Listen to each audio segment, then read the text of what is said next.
Сәлеметсіңдер ме, құрметті оқушылар? Сабақтың тақырыбы кәсіпкерлік табыс көзі.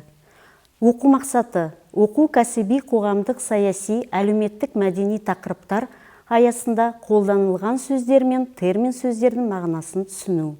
Сабақ мақсаты мәтінге сүйеніп диалог құрады, сөздердің мағынасын түсінеді, сөйлеу этика формаларын орынды қолданылады.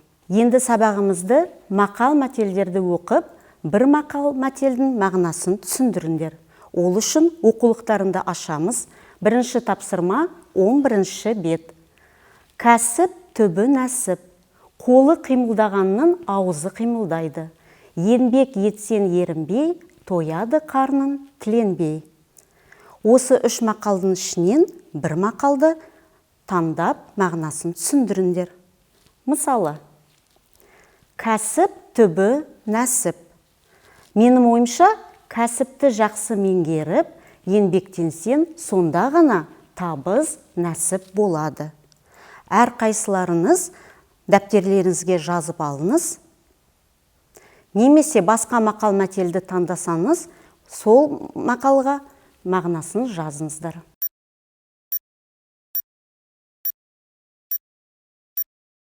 Енді жаңа сөздермен танысайық. Бүгінгі жаңа сөздеріміз: жеке меншік, частная собственность, сын көзбен қарау, критиковать, кәсіпкер, предприниматель, айналым, оборот, тапсырыс, заказ, өзгермелі орта, переменчивая среда. Осы сөздерді оқып, аударып, дәптерлеріңізге жазыңыздар.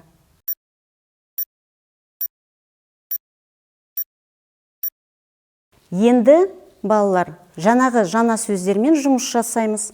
Прожектор әдісі арқылы біз кәсіпкер, тапсырыс, сын көзбен қарау деген сөздерге аудармасын жазып, мағынасын түсіндіріп, синонимдерін табамыз. Мысалы, кәсіпкер, предприниматель, жеке меншік иесі, табыс жасайтын адам, синонимі бизнесмен.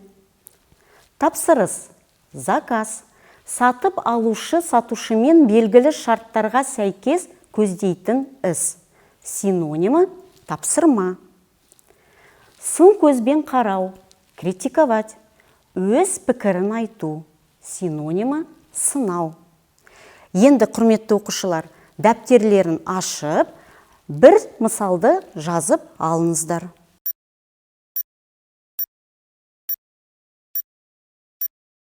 Енді осы мәтін бойынша мәтінбен жұмыс жасаймыз. 4 сұраққа, мәтінге берілген 4 сұраққа жауап табу керексіңдер. Сол үшін сәйкестендіру әдісі бойынша сұрақ-жауап деген тапсырманы орындаймыз. 4 сұрақ: кәсіпкер деген кім? Оған қандай талаптар қойылады? Кәсіпкерліктің негізгі мақсаты. 4-ші сұрақ: кәсіпкердің бойында қандай қасиеттер болу керек? Жауаптары берілген, бірақ әрқайсыларын дұрыс жауабын табасыңдар.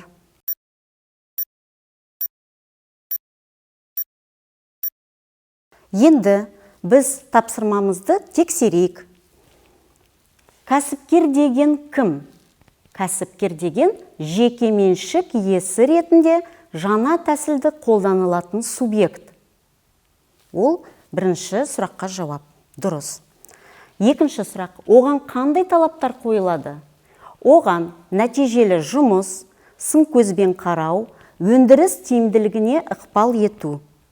Үшінші сұрақ: кәсіпкерліктің негізгі мақсаты, пайда табу.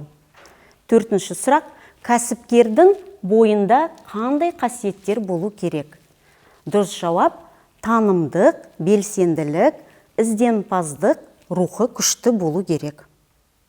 Ал енді осы кестені әрқайсыларын тексеріп, салыстырып шығыңыздар.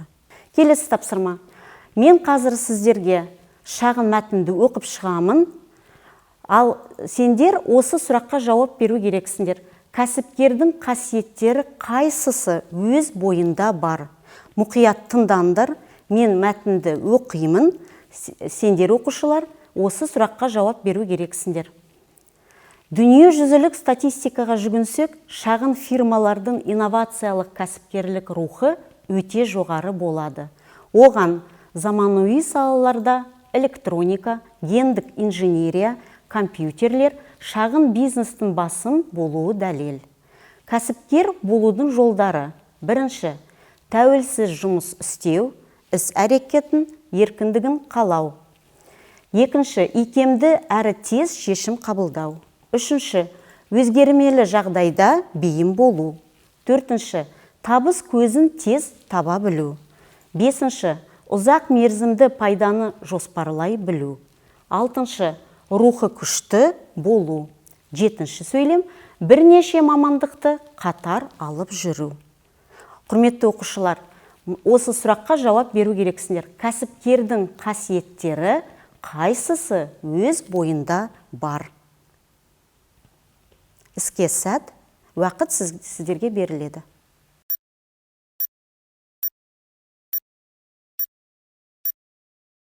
Жақсы, мен ойлаймын, әр қайсыларын дұрыс жауап бердіңіз. Осы 7 сөйлемнен бір сөйлемді, немесе бірнеше сөйлемді таңдадыңыздар. Енді айтылым жазылым 15-ші тапсырма, 15-ші бет ашамыз. 15-ші тапсырмада өз кәсібімізді бастаймыз деген қысқаша диалог құрастырасыңдар. Ол үшін оқулықта ақпарат көздеріндегі мәліметті пайдаланып, сұрақ-жауап диалог құрыңдар.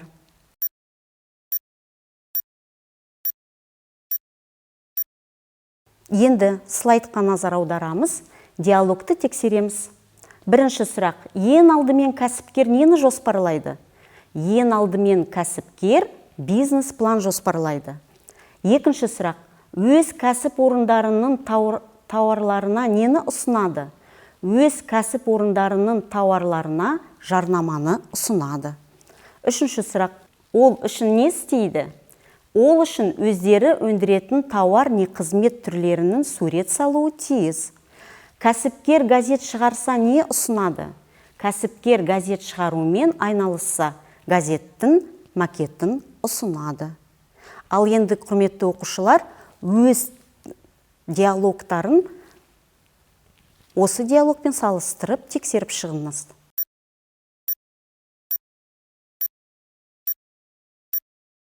Енді біз сабағымызды қорытындаймыз. Жетістік баспалдағы әдісі арқылы әрқайсыларын қай сәтте тұрсыңдар, соны белгілейсіңдер.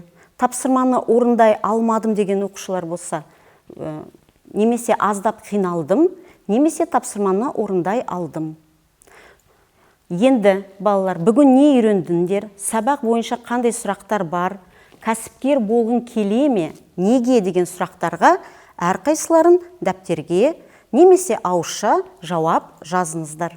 Үй жұмысы. 11-ші тапсырма 14-ші бет. Мәтіннің стилін анықтап, тақырып қой. Мен болашақта кім боламын? Шағын эссе жазыңдар. Сонымен оқушылар, біз сабақты аяқтаймыз. Сау саламатта болыңыздар.